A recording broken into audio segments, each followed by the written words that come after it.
Welcome to Career Journeys, a series of videos by the Consortium for Public Education. Here we explore the career experiences and pathways of professionals from a wide variety of careers to help you think about the skills you'll need and the paths you might take after high school.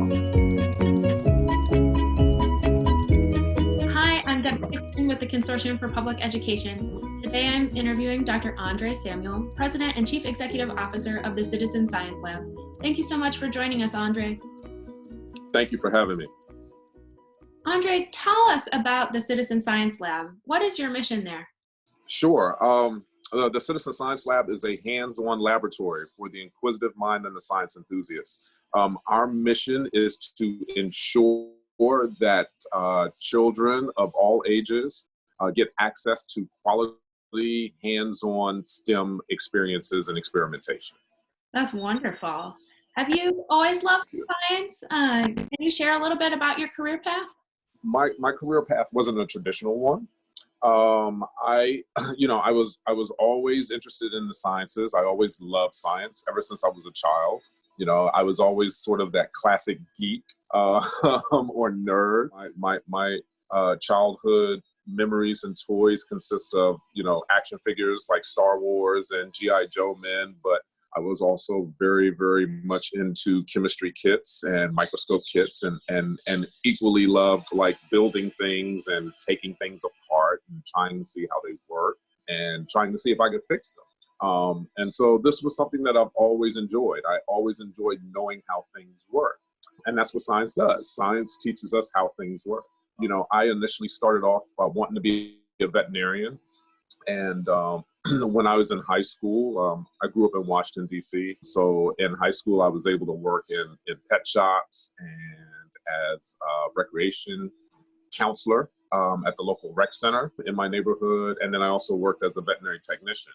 And even though I didn't know it at the time, all of these things really helped prepare me for my career now in running the Citizen Science Lab and working with kids and stuff like that.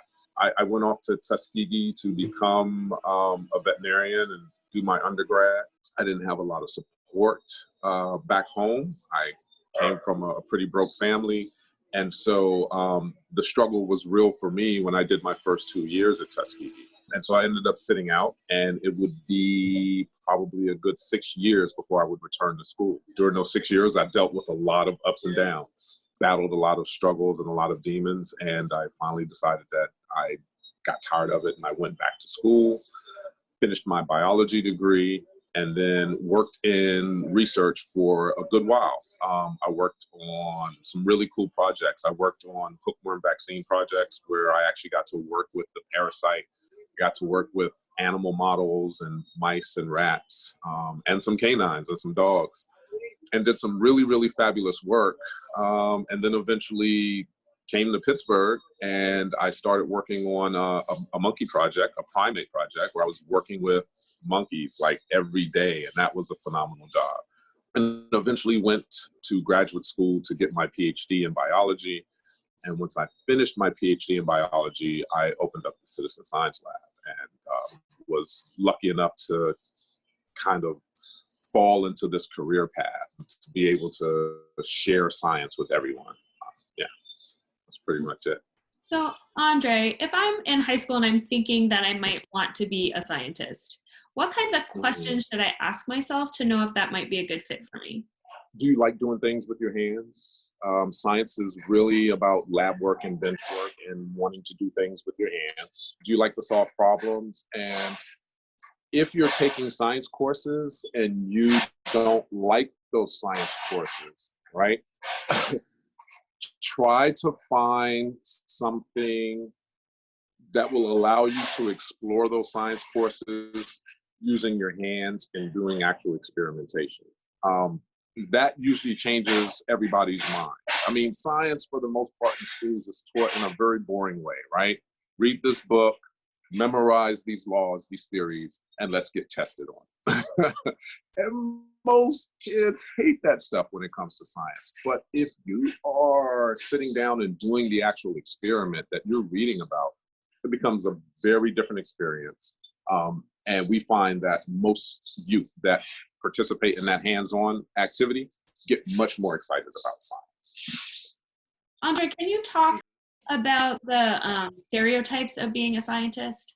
Sure. I mean, oftentimes the common stereotype of being a scientist is that you're thought of as being a white man with some glasses and a pocket protector and a lab coat, and that is far from the traditional image of a scientist and what I see. Oftentimes there's a stereotype that you have to be one of the smart ones in order to be a scientist, and that's just not true. All you have to do is have a passion and a love for what you're doing, whether you're becoming a scientist or a mechanic.